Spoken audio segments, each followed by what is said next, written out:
Hey everyone, it's Kathy. And Paul here with iDulting. We're here to help you navigate the crazy world of adulting. Because let's be real, it's a wild ride. We'll be dropping tips, sharing stories, And maybe even spilling some embarrassing secrets along the way. so get comfortable, grab your favorite drink, get ready to laugh, learn, and level up your adulting game. This is iDulting. Don't forget to like, follow, and or subscribe, and share this podcast. Head over to iDulting.com for more information and to submit questions for us about iDulting. And maybe even pick up some of our new merchandise.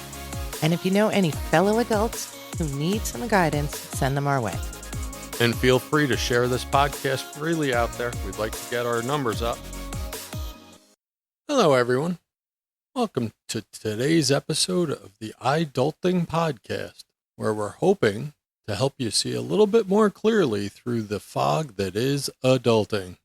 Today we're going to talk about life after high school, the beginning of your adulting adventure, and how to maybe guide you a little differently than most people are doing currently. And we're coming from a place of we want to help guide you, and we've witnessed our own 4 young adults going through different challenges and tribulations, as well as I took a different path. I didn't have a lot of what we're going to talk about today. So I'll tell you my experiences and tell you what we found out through doing our research for the show. Firstly, we would like to discuss why young adults have a really hard time making the decision, or at least feel overwhelmed trying to make a decision for what to do after high school. They seem to have a hard time with the transition from the structured environment in high school to all the available options in adult living. It's a fraught journey that many young adults are having a hard time with. There's a trio of psychological, societal, and economic pressures that creates a perfect storm of uncertainty, leaving many adults feeling paralyzed and just not able to choose their next steps. There are an enormous amount of options out there for you, and there's a lot of expectations put on you. You guys face seemingly endless arrays of choices.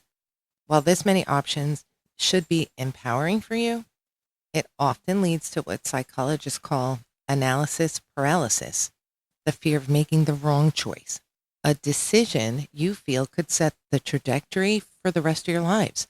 That can be overwhelming. This anxiety is often compounded by societal and parental expectations. They place a heavy emphasis on singular, linear paths to success. Many times, that's defined by a 4-year college. Now let's debunk that one right away. Nobody's path is a linear progression from point A to point B. Even people who it looks like they got there that way, they had their own curves, their own turns, their own changes of paths along the way. So when you guys are looking at these options, don't be fooled thinking, oh, so-and-so did it perfect. So-and-so lived through their own trials and tribulations along the way for sure. Right. And even if you get that bachelor's degree, you may in turn decide 2 years down the road, you don't like what you went to school for and start a whole new path. Now, psychological hurdles are huge. Many young adults grapple with an internal psychological challenge set that makes decision-making difficult. It's a lack of self-awareness of who you are and a lack of direction, and both those together are significant factors. On top of that, many students report that they feel unprepared for the life decisions that follow graduation. This feels different to me today than it did when we were in high school. I'm not quite sure why. I think there's so many more choices now that are not being brought to the forefront for people to choose that path. Back in the day, back in, the time machine when we were young, it was pretty much 2 choices. You went to college or you went to work. There wasn't the availability of trade schools and all those things to teach you. You got a job and you learned as you went.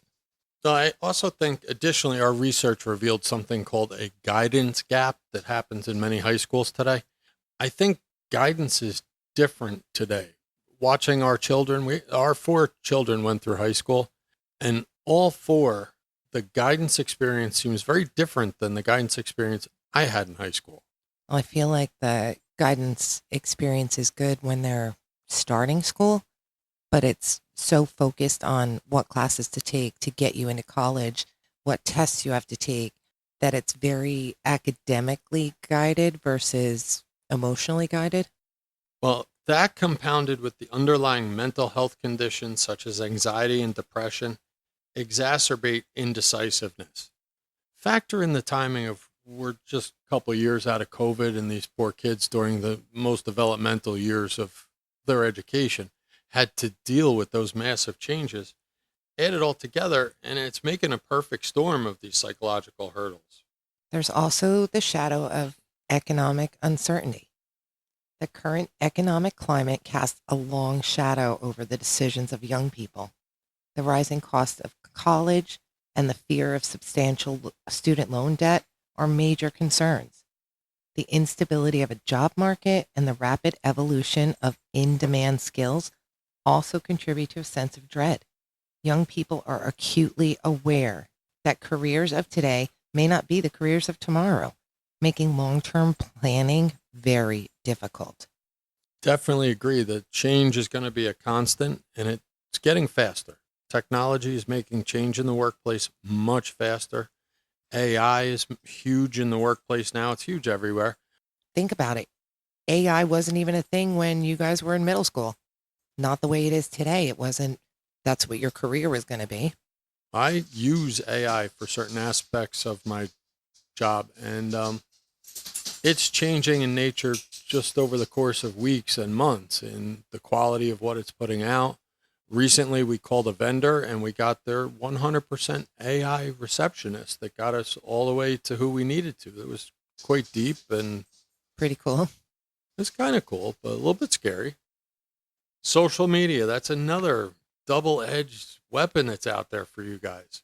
Social media can be a valuable tool for exploring different paths and connecting with others, but it also creates a culture of comparison and fake perfection. This can make it difficult to make authentic choices because we're living in a time of fake news, fake social media. Everybody's putting their best foot forward, for lack of a better word. So it makes it very difficult to really judge. You could make some of the worst jobs in the world look like the best jobs with just the right curated social media. All the fake news, all the curated content makes it difficult to make authentic choices that align with your own values and aspirations rather than conforming to perceived social norms. The difficulty young people face in deciding their post-high school path is a multifaceted issue. It's a product of an overwhelming number of choices, immense social and parental pressure, significant psychological hurdles, and the stark realities of a challenging economic landscape. One of the simplest ways to overcome the analysis paralysis is to lower the stakes and take one small time limited reversible action. Action trumps planning almost every time. The core of analysis paralysis is the fear of making a massive permanent mistake. We all make mistakes, and most of us fear that those are permanent mistakes. But the reality is, most mistakes we make, specifically when we're talking about life trajectory. And you know what? If you choose college, you think it's the best school in the world, you're all ready to go. You get there and you find you don't like it, you're unhappy, but you do want to do college. Guess what? Transfer. Pick a school that fits you better. We have definitely lived through a couple different college changes and life plan changes. We see them right from before school starts of I don't think I want to play sports. I'm intimidated by the amount of workload to this college is terrible. I want to go to a different one to another one we saw was this college is closing and I don't think I'm going back there. All four kids are still here. They're all alive and they've all just had to change their path. They have. And you know what? They didn't die. Sometimes they're not so happy with it. And we see it and it breaks our hearts to watch because we're 50 somethings. We sit here and we know that these aren't permanent life decisions you're making. But from the perspective of the 18, 19, 21, 22-year-old, it certainly can seem that way. So maybe lean on a mentor too during these times or somebody you know that's in between the 50 something and the 18, 19-year-old to look at and say, wow, they went to school for this and they're doing that.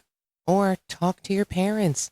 Actually have a full-blown conversation. They may understand how you're feeling. So let's circle back to analysis paralysis. Okay, I want you to tell me what steps I can take to get past that being stuck feeling. Well, you got to shift into gear. You got to lower the stakes and understand this isn't a forever thing. You got to take action on something that's reversible. Why does it work? It's because it forces action over contemplation. Sometimes we just get stuck in thought, and by kicking our own butt into gear, we get over that. By setting a timer, we force our brain to switch from evaluating mode to doing mode. It also works because it lowers the perceived risk. A 30-minute research session is not a lifelong commitment. If you learn something you don't like, you've only lost 30 minutes, not your future. And action creates momentum. The goal isn't to solve the entire problem at once. The goal is to get moving. Action, no matter how small, creates momentum and makes the next step easier. After graduating from high school, young adults stand at a significant crossroads with a multitude of paths available to them. The traditional route of pursuing a four-year college is well known, but it's not the only way to go. We're going to discuss a few options that are alternatives to a four-year school. Right. Obviously, the first and most well-known to most high schoolers is that four-year college or university. It does lead to a bachelor's degree, and it's often a prerequisite for many professional careers. If you're going to be a doctor or a lawyer or an engineer or a teacher, that's kind of the route you got to take. University education provides an in-depth knowledge in a chosen major, helps you develop critical thinking and research skills, and offers a wide range of networking opportunities and extracurricular activities if you choose to get involved in them. And I would recommend, no matter what your career path is, be 110% in on that path. At least say to yourself, all right, I'm going to do this path and be 110% in. Go over the top with it, do all the social stuff with it, do all the extracurricular stuff with it, give 100% to your classes, and see where you are after. There's also community college. It's a more affordable and flexible option. It offers two-year associate's degrees, and it can prepare some students for specific careers, or it can serve as a stepping stone to a four-year university while saving you some money. And some community colleges are even linked up to four-year universities so that a bachelor's degree is possible right at the community college. I'm going to tell you that doing your bachelor's at a community college probably takes away from some of the network and extracurricular stuff that's available at the bigger universities. I'm also going to tell you I'm a fan of community college. I've taken tons of courses at more than one community college. I worked as an adjunct professor at a community college. And if you're not sure which path you want to be on after high school, and you're just kind of going to hang out while you're working, I would recommend signing up at least part-time for community college while you're deciding, so that you maintain those study habits, so that you maintain thinking, so that you stay connected, and you can check out interest in other areas. There's also certificate programs. If you want to go to EMT school, you can be a certified EMT. It's only a few months, but it is an absolute worthwhile career path. Community colleges, universities, and even some online places offer certificates to give you the knowledge that you need to advance your career. I know through personal experience that certificates can lead to entire career paths. I personally took some classes, self-study classes, and got certified in some IT stuff. That helped me be in the job I'm in today. I also am a certified paramedic through the state of New Jersey. That was through a community college at the time. Back in the Wayback Machine, that wasn't an associate. It is now. But that's another certificate that led down a career path. Before that, I had EMT. Firefighter 1 and 2 are separate, but usually attached to community colleges in New Jersey. They're certificates that give you a career. Police academies are also usually associated with some sort of community college or four-year school, and that's a certificate. At community colleges, you can get things like welding certified, auto mechanic, I'm a proponent of you need some sort of after high school. I use the word education, but I don't mean education. Whatever you're going to go in, you're going to need some sort of study or experience to move into your career. Yeah, you need to acquire knowledge to be effective at your career. Some of that can be college. Some of it is just the school of hard knocks with the right attitude.